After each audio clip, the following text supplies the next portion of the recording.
G'day shark lovers, Mick Dowers here from the Australian Anti-Shark Finning Alliance, and today I've got the pleasure of being with Bob Irwin. Bob, thanks very much for spending some time with us today. No worries, Mick. Pleasure. Bob, you've been in this game for quite a while now. More years than I care to remember, actually. it probably started way back when I was a kid in the Dandenongs in Victoria. I was very fortunate that I had parents that allowed me to get out in the bush, and of course in those days the Dandenongs was pretty much beautiful Australian forest, and so it probably started way back then when I was only a little fella. Yeah.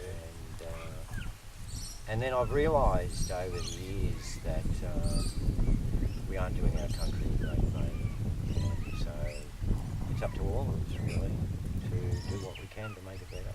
Absolutely. But what currently takes up your time? What are you focused on at the moment? Well, Mick, as you're well aware, there's always very important issues with our environment. I suppose one of the major ones at the moment is coal seam gas. It's going to affect every single Australian and affected adversely over the years. And I don't think people realise how bad the effect of this is going to be.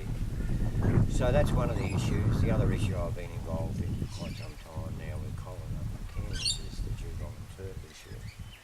And that's not just a traditional hunting issue. There's the cruelty side of that, and the sustainability of the numbers. That's taking up a lot of time. And then there's always the ones that I've always been involved with, like the kangaroo industry and cassowaries and wombats in South Australia particularly. In fact, it's only a week or so ago I was back over in South Australia again.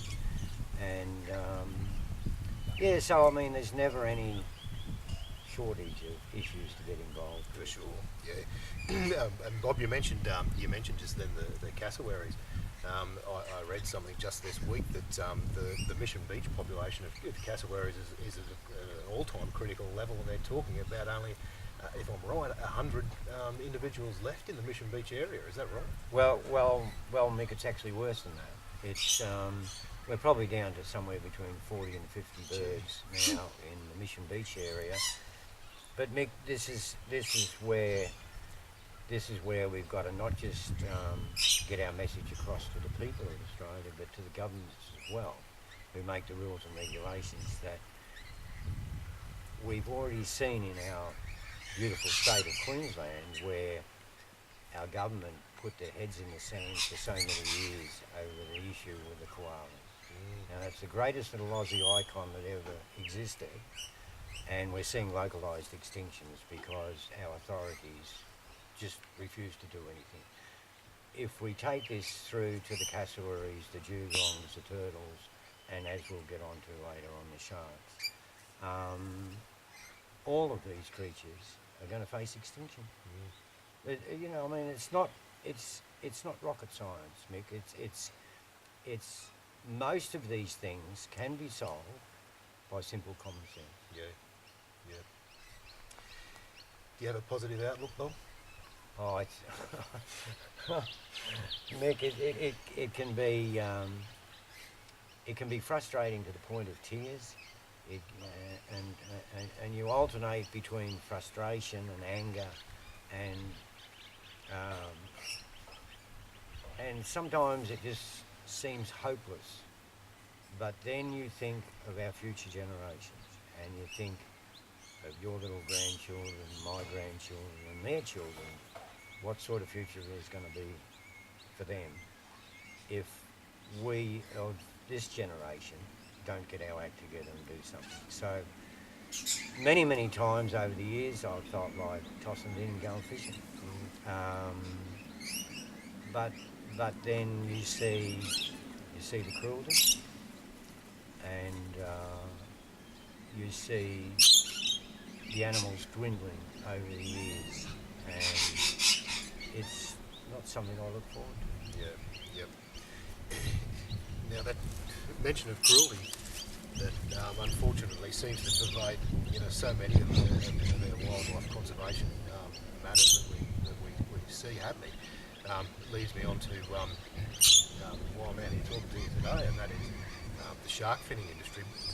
Bob, what's your understanding of the shark finning industry worldwide? Well, Mick, I'm like most other people in that I haven't witnessed it personally, and I really have no wish to. But I have seen shark finning on documentaries and things like that.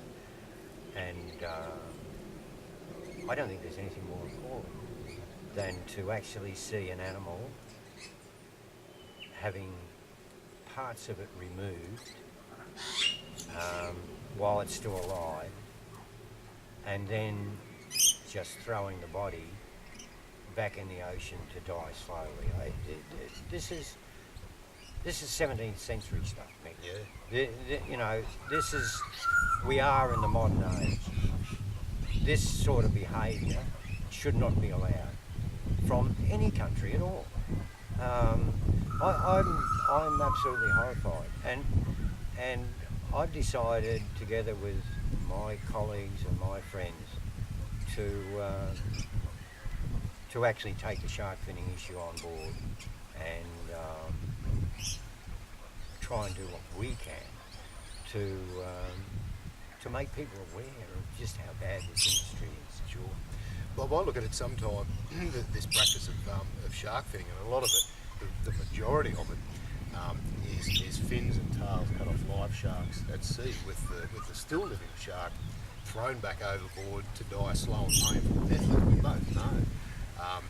A shark that can't swim without its fins and its tails suffocates. It needs that water constantly going over its gills to oxygenate its blood. So it's a slow, painful death. That's if it's not attacked by other predators before that happens. But the thing that frustrates me and confuses me is that we wouldn't tolerate a similar sort of thing if it was done on land. And I sometimes think to myself, if a butcher walked into a paddock and he grabbed a lamb and he cut its leg off to go and use that lamb leg for the meat, and left the lamb to die and bleed to death in the paddock, there'd be outrage. It wouldn't happen. But it seems to be tolerated to a certain extent in the ocean. Do you think it's out of sight, out of mind sometimes, or is it ignorance? What do you think's going on there? Well, Mick, I think our society's changed. You know, in my young days and teenage years, young adult days, cruelty was something that we would never accept, no matter under what circumstances. But I fear that apathy has crept into the Australian society, and if we don't witness it ourselves, we don't care. And that isn't Mick, what I'd like to see happen.